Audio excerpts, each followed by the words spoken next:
সেই সুন্দর দিনগুলো যে আবার কবে ফিরে পাবো তা আসলে আমিও জানি না, কেউই জানে না। আসলে মানুষের ভবিষ্যৎ যে কখন কি হয় তা আসলে আমরা কেউই বলতে পারি না। Welcome back to my Annapurna blog. কেমন আছেন সবাই? আশা করছি সবাই খুব ভালো আছেন। আমিও ভালো আছি। এই যে এদিকে বাবু তো খেতে চাচ্ছিল না, তো বাবু নুডলসটা খুবই পছন্দ। তো আমি ভাবলাম যে একটু গাজর আর আলু দিয়ে একটু সুপি নুডলস টাইপের করে দিই, সাথে একটু ডিমও দিব।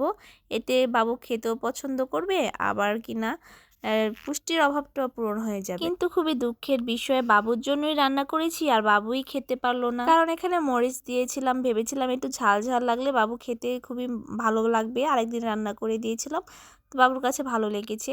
কিন্তু আজকে একটু ঝালটা বেশি হয়ে গিয়েছে, তার জন্য বাবু আর খেতেই পারলো না। তো পাতিলে এখানে ছিল আর কি আরও, তো সুপিন রুসটা মার কাছে খুবই ভালো লেগেছে। মা এখানে পরোটা ভাজছিল আর খাচ্ছিল, আর এইদিকে বাবুকে নিয়ে ছাদে চলে এসেছি। তো বাবুকে খাওয়ানোর জন্য একটা নতুন বাহানা খুঁজে পেয়েছি আর কি। বাচ্চাদের খাওয়ানো যে কতটা ঝামেলা তা মাত্র একমাত্র বাচ্চার মারাই জানে। তো ছাদের উপর কিছু কবুতর আছে, বা কবুতরকে আর কি বাবুকে বলি যে বাবু কবুতরদের খাবার দাও খাবার দাও, তো বাবু কবুতরদের খাবার দেয় আর সেইভাবে উসিলা ধরেই আর কি বাবুকে একটু খাওয়াতে পারি। তো বাবুকে যদি বলি চলো আমরা ছাদে যাব পাখি খাওয়াবো, তাহলে বাবু খুবই খুশি হয়ে যায়।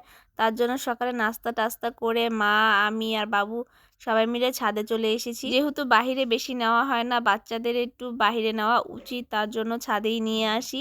ছাদে পাখিগুলো আছে, পাখিদের খাবার দিলে বাবু খুবই খুশি হয়ে যায়। একটু দৌড়াদৌড়ি করে, এই ক্ষেত্রে বাচ্চাদের দৌড়াদৌড়ি করা খুব ভালো, মানে একটু খেলাধুলা হয়ে যায় ঘরে, যেহেতু আমরা সবাই বড় মানুষ, ছোট বাচ্চা নেই, খেলাধুলা করতে পারে না। আবার সাথে সকালের রোদটা, এটা খুবই উপকারী বাচ্চাদের জন্য, শুধু বাচ্চারা না বড়দের জন্য অনেক উপকারী। তার জন্য বিশেষ করে আমরা সবাই চলে এসেছি, ভেবেছি বাবু খেলাধুলাও করবে, মনটাও ভালো হবে, আবার সাথে রোদের আলোটাও অনেক উপকার হবে। তো এদিকে অনেকক্ষণ যাবত ছাদে ছিলাম, বললাম যে চলে যাই, বাবু আসতেই চাচ্ছিল না।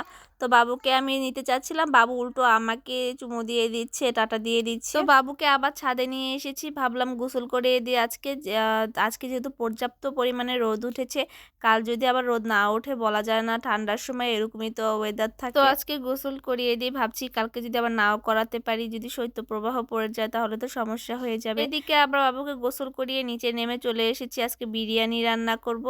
তো ভাবলাম আজকে যেহেতু ঘরে মটরশুঁটি আছে, মটরশুঁটিটা দিয়ে বিরিয়ানিটা রান্না করব। অনেক সময় কি হয়, মটরশুঁটিটা দিলে বিরিয়ানিটা খেতে খুবই ভালো লাগে। আসলে কথা বলছি যে অনেকে হয়তো অনেক কিছু বলতে পারেন এরকম কথা শোনা যাচ্ছে কেন, স্পষ্ট বলছি না। আসলে আমার একটু ঠান্ডার প্রবলেম, মানে ঠান্ডা লেগেছে, আবার কাশি আসছে, তার জন্য কথাগুলো একটু সুন্দরভাবে বলতে পারছি না। কেউ কিছু মনে করবেন না আর কি, মানে ঠান্ডার সময় তো এরকমটা হয় অনেক সময়। আজকের ভিডিও এই পর্যন্তই। ভালো